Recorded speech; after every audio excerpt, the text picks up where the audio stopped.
നമസ്കാരം. Media one you are on എയറിലേക്ക് സ്വാഗതം. ഞാൻ ഖദീജ ജവാദ്. പ്രധാന വാർത്തകൾ.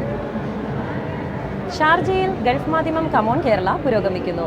മോഹൻലാൽ ഉൾപ്പെടെ വൻ താരനിരയാണ് കമോൺ കേരളയിലേക്ക് എത്തുന്നത്. മൂന്നാം ദിവസവും ആയിരങ്ങൾ മേളയിലേക്ക് ഒഴുകിയെത്തി. അതിൻ്റെ ദൃശ്യങ്ങളിലേക്ക്.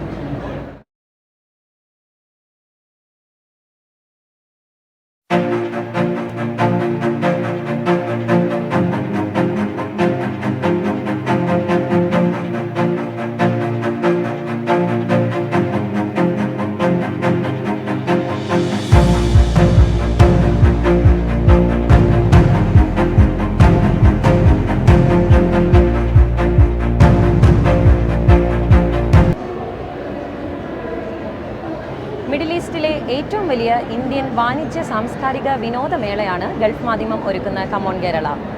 പ്രൗഢമായ സദസ്സിൽ മേളയുടെ ഉദ്ഘാടനം ഇന്നലെ Sharjah chamber of commerce chairman Abdullah Sultan Al Uwais നിർവഹിച്ചു. അബ്ബാസ് മുഹമ്മദ് തയ്യാറാക്കിയ റിപ്പോർട്ട്. കമോൺ കേരളയുടെ 7ാമത്തെ എഡിഷനാണ് ഷാർജ എക്സ്പോ സെൻറ്ററിൽ തുടക്കമായിരിക്കുന്നത്. മലയാളത്തിൻ്റെ മഹാനടൻ മോഹൻലാൽ അടക്കമുള്ളവർ ഈ മേളയ്ക്ക് എത്തുന്നുണ്ട്.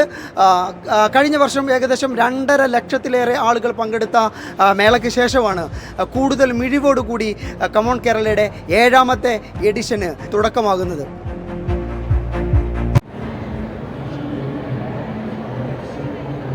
ഇതോടെ ഈ വാർത്താ ബുള്ളറ്റിൻ പൂർണ്ണമാകുന്നു. നമസ്കാരം.